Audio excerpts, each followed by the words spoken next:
glad we're all here together. It's high time we gird our loins, as they say. Well, Monica, from the way you're dressed, I gather you're not going to go rushing off to the hospital.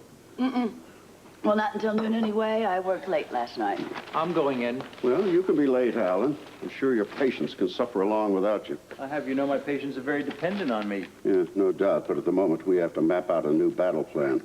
I hardly need to remind you that your little plan to, well, get Celia and Grant back together again was a disaster. Well, I thought it would work. Well, it failed miserably. You know, your assessment of human nature leaves a great deal to be desired, Alan, especially where Celia is concerned. Well, at least I came up with a plan. The problem is still a matter of keeping Celia and Jimmy Lee apart, and I have a point about that. Yeah, I thought you would. Well, it seems to me we have to get back to my original thought, that of reuniting Jimmy Lee and Lorena. Oh, Father, really? I know, Alan, I know. You think it won't work because Celia is going to be on the loose, but now let me explain my thinking. Look, is your thinking going to take very long? Because I have a very busy morning at the Damn it, hospital. Alan. Your morning can wait. Now, it seems to me that what we are overlooking is the very simple fact that Celia has class. And why shouldn't she? I mean, after all, she is a Quartermain. Lorena does not have class. Edward, Lorena is my cousin. Well, I'm sorry, but class just doesn't run in your family. Lorena does not have it. And as far as Jimmy Lee is concerned, we all know he's Neanderthalic. Would you agree with that, Monica? Oh, I'm sorry. I'm still working on what doesn't run in my family. Class.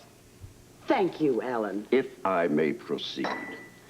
Now, do you think for one moment that Celia is going to want to succeed Lorena as Jimmy Lee's mistress? Never. That would not be the Quartermain way. Well, maybe she has other motives. Besides just upholding the rarefied Quartermain standards. I grant you, Monica, but I still say work on Lorena. Now, will you do that? Yes, I will. I will be happy to counsel my cousin.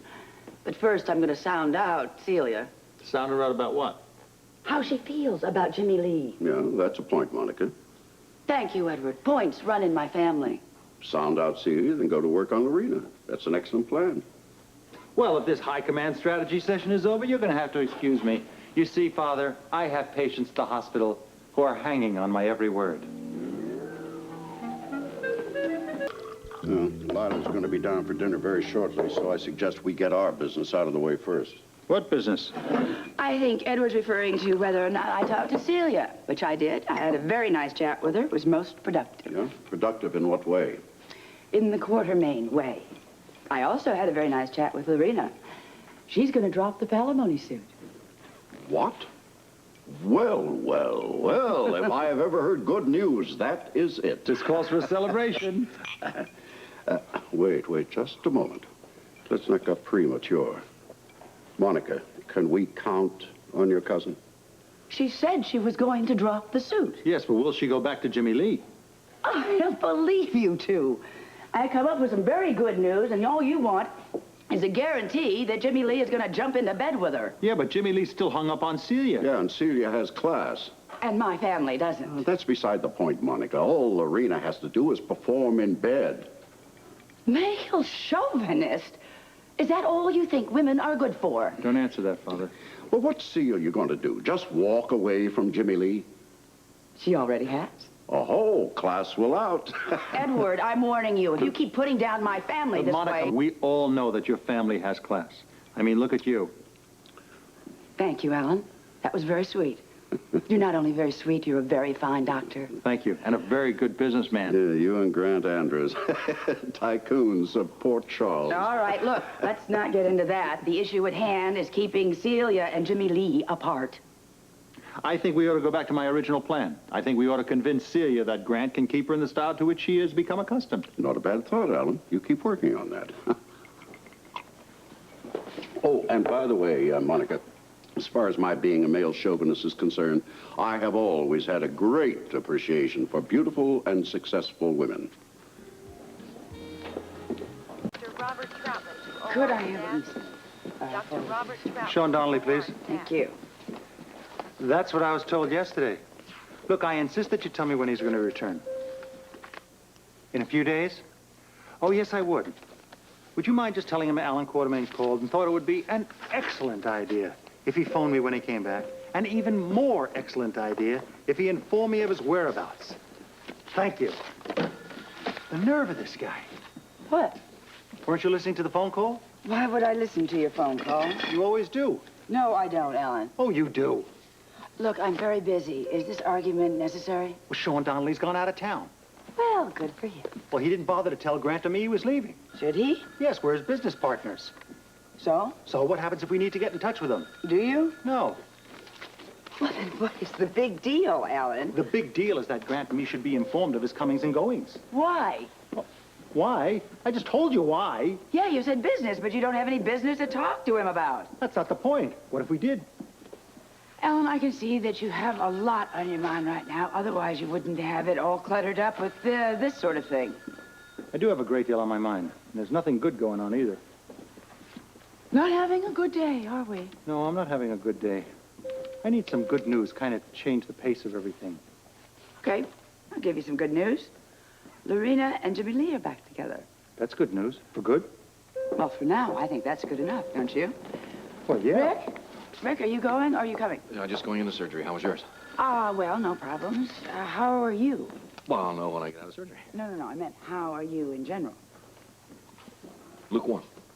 Listen, I'm around if you need to talk. Thanks, I just might do that. Okay. I sure hope that this telephone call business with Donnelly doesn't affect our working relationship. Alan, compared to Rick, you don't have a care in the world. Oh, Edward. Thank goodness you're here. Oh, Lord, I smell bad news coming. All right, come on, let me have it. Well, you know that Jimmy Lee and I are back together again. Well, why would I care if you're back with that scoundrel? And we both know why, Edward, so let's just cut the games. Now, our problem is to make sure that we stay together. Well, it seems to me that his care and well-being are your department. Well, to a point, but I need help making sure that we keep together. Leo is trying to split us up. That monsieur? Why? Well, because I want to drop the palimony suit. Well, what business is it of his what you do? Well, you see, the lawsuit was his idea in the first place. Why? Money, what else? Well, how does he stand to gain from money you get from Jimmy Lee? Oh, I see. It's like that, is it? At one time, not anymore. Well, I just still don't understand why this affects you and Jimmy Lee. Leo is threatening to go to Jimmy Lee and tell him that he and I were together on this palimony suit. Aha. Thus destroying the already delicate chord of harmony that exists between you and Jimmy Lee, huh? Yeah, so I need your help to make sure that he's stopped. Well, what can I do? Well, you always know how to get to someone. Well, anybody with half a bird brain knows how to get to somebody. You know, you get to their weak spot. What's Leo's? Well, what do you mean? Well, any skeletons in the closet? Yes. Yeah, I thought as much. Leo was blackmailing Amanda Barrington and Sylvia Whitby. With what? Pictures, very compromising pictures. Oh, I love it. You mean to tell me that that old battle axe, Amanda Barrington, was making a fool of herself with that oily monsieur? Oh, boy, would I love to see those pictures myself. Oh, but can you do anything with that? Well, you know, possibly. At least we have something on them. Now the question is, how do we use it? I knew it the minute I laid eyes on that little weasel. I should have run him out of town on a rail. Well, why didn't you? Well, it would have broke Monica's heart. What are you talking about? Oh, Monica, you had such a crush on him, the way you used to goo all over him at the spa. Alan, why are you suddenly acting like an idiot? There's nothing sudden about it, Monica. I'm angry. This should have never happened. Well, it did, so quit your griping. Let's roll up our sleeves and go to work.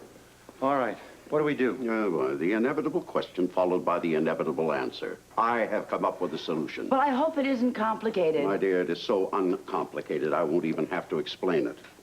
Who are you calling? You'll see. And I want you to pay particular attention, Alan. Why? Because it's your turn next. What? Step one. Did you get that, Leo?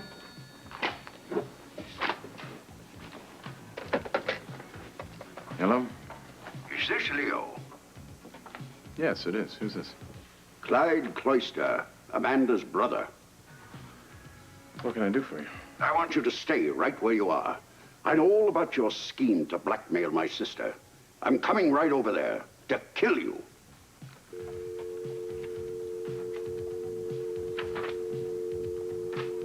All right, Alan, I did my part. Now it's your turn.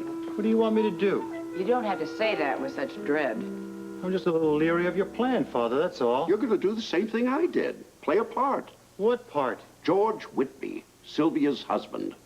How am I supposed to imitate someone I've never even met? Look, this is pretend, Alan. Now, here's the phone. Call Leo and give him what for. Just hang on for a little while and try not to rush me. What are you doing? I'm concentrating On what? on my characterization. What are you talking about? I need some time for my interpretation and motivation for my characterization. And George Whitby, I just found out my wife is having an affair with a slimy masseur, and I'm angry, I'm hurt, and I'm in pain. You're going to be in a great deal more pain if you don't get on the phone right now and call Leo and give him what for. You never had any artistic temperament, you know that? I never had much patience either. Dial. You know, I always did have a yen to tread on the boards. Remember that school play I was in?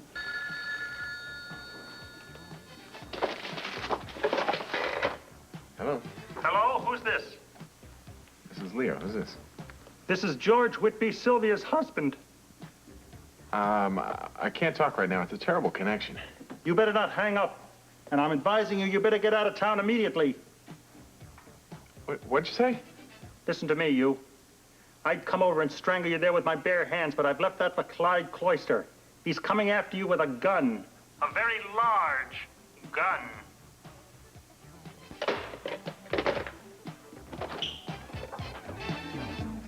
What is it, Leo? Very pale. Stall Cloyster and when he gets here. Whatever for? He's got a gun and he's coming after me. How exciting. Look, just do as I say, okay? Where are you going? Well, first I'm gonna pack. Then I'm getting the hell out of this town. It's been nothing but bad news since I got here.